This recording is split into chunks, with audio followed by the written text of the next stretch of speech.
दोस्तों इस वीडियो में हम बात करेंगे एसिड रिफ्लक्स के बारे में, जिसको मेडिकल टर्म में गैस्ट्रो एसोफेजियल रिफ्लक्स डिजीज बोलते हैं और इसी को शॉर्ट में गर्ड बोलते हैं। दोस्तों इस बीमारी में होता क्या है, एक्चुअली इस बीमारी में एसिड बैक फ्लो मारता है और एसिड के बैक फ्लो मारने की वजह से हमारे थ्रोट में इरिटेशन होता है और पूरी इसोफेगस में यानी खाने की जो पाइप है, फूड पाइप है, उसमें इरिटेशन होता है।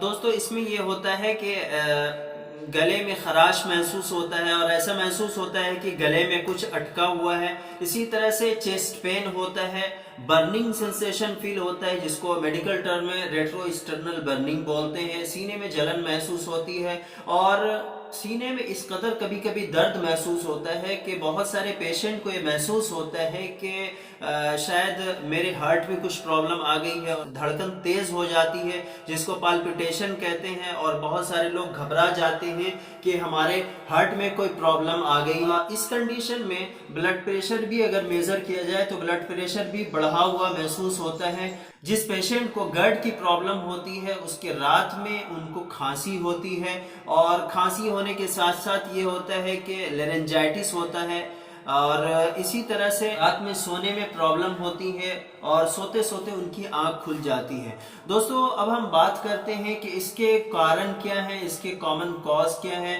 तकरीबन हर घर में इस तरह के पेशेंट आपको मिल जाएंगे और बहुत सारे पेशेंट गैस्ट्रोइसोफेजियल रिफ्लक्स डिजीज से जूझ रहे हैं। सारे लोगों की लाइफ जो है पेंटॉप डीएसआर पर डिपेंडेंट हो गई है। तो दोस्तों इस वीडियो में हम इसी के यूनानी तरीका इलाज बताएंगे कि इसका यूनानी तरीका इलाज क्या है। गैस्ट्रोइसोफेजियल रिफ्लक्स डिजीज से अगर आप सफ़र कर रहे हैं और इस परेशानी से जूझ रहे हैं तो यूनानी में कौन कौन सी दवाएं हैं कि जिसका इस्तेमाल किया जा सकता है और इस बीमारी से छुटकारा पाया जा सकता है। तो दोस्तों यूनानी का इलाज बताने से पहले हम इसके कॉमन कॉज पर बात कर लेते हैं कि इसके कॉज क्या क्या है। इसके कॉज ये हैं कि ओबेसिटी इसका एक कॉमन कॉज है और इसी तरह से प्रेगनेंसी की वजह से भी गैस्ट्रोइसोफेजियल रिफ्लक्स डिजीज होती है और इसी तरह लेट नाइट खाने के बाद भी इस तरह की परेशानी देखने को मिलती है।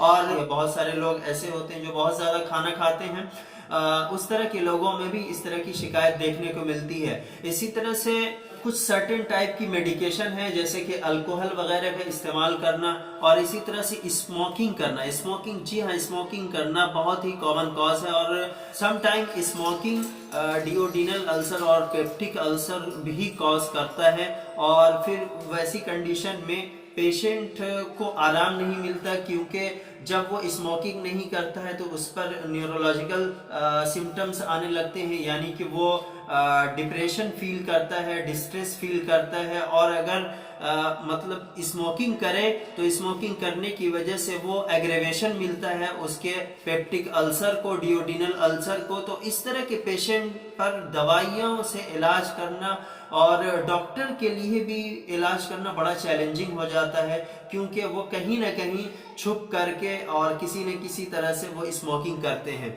तो दोस्तों अब हम बात करते हैं कि अगर किसी को गैस्ट्रोइसोफेजियल रिफ्लक्स डिजीज हो जाए तो उस कंडीशन में उसको उसकी कॉम्प्लिकेशन के तौर पर उसको क्या क्या हो सकता है। जो फूड पाइप है उसमें नैरोइंग हो सकती है जिसको मेडिकल टर्म में इसोफेजियल स्ट्रक्चर बोलते हैं।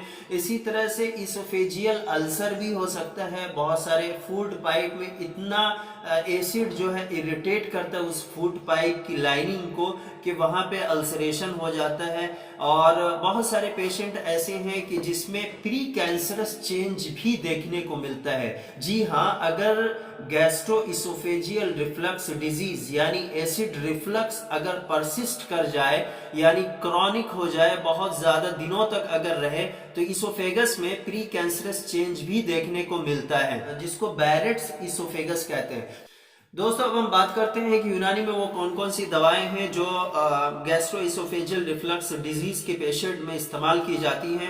मैं उसका इंफॉर्मेशन मैं आपको यहाँ पे दे रहा हूँ, लेकिन आप याद रखें कि ये वीडियो और इसमें जितनी भी बातें बताई गई हैं वो सिर्फ आपके इंफॉर्मेशन के लिए है। आप बगैर किसी यूनानी फिजिशियन के इन दवाइयों का इस्तेमाल न करें। मैं अब दवाइयों के बारे में बात करता हूँ कि वो दवाइयाँ, नमक सुलेमानी का इस्तेमाल किया जाता है, जवारिश मस्तगी का इस्तेमाल इस्तेमाल किया जाता है, सिकंजबीन बजूरी का इस्तेमाल किया जाता है, इसी तरह से सिकंजबीन उंसुली का इस्तेमाल किया जाता है, मुरब्बा आंवला का भी इस्तेमाल किया जाता है, और कुछ पेशेंट ऐसे हैं कि जवारिश आंवला सादा का भी इस्तेमाल किया जाता है, और इसी तरह से इथरिफल किशनीजी का भी इस्तेमाल बहुत ज़्यादा इफ़ेक्टिव देखा गया है।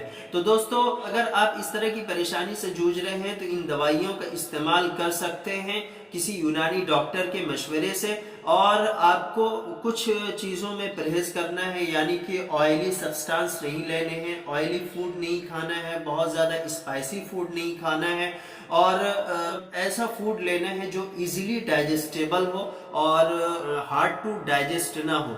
तो दोस्तों, गैस्ट्रोइसोफेजियल रिफ्लक्स डिजीज GERD पर बनी ये वीडियो कैसी लगी हमें कमेंट करके जरूर बताइएगा। हेल्थ, यूनानी मेडिसिन और हिजामा से रिलेटेड अगर आपके मन में कोई सवाल है तो हमें कमेंट करके जरूर पूछ सकते हैं, आपके सवालों का जवाब जरूर दिया जाएगा। दोस्तों, लास्ट में आपसे एक रिक्वेस्ट है कि हमारे चैनल को प्लीज सब्सक्राइब कर दें और बेल आइकन का बटन भी दबाकर ऑल पर टिक कर दें, ताकि आगे आने वाला वीडियो भी आप तक पहुंचता रहे। Thank you for watching.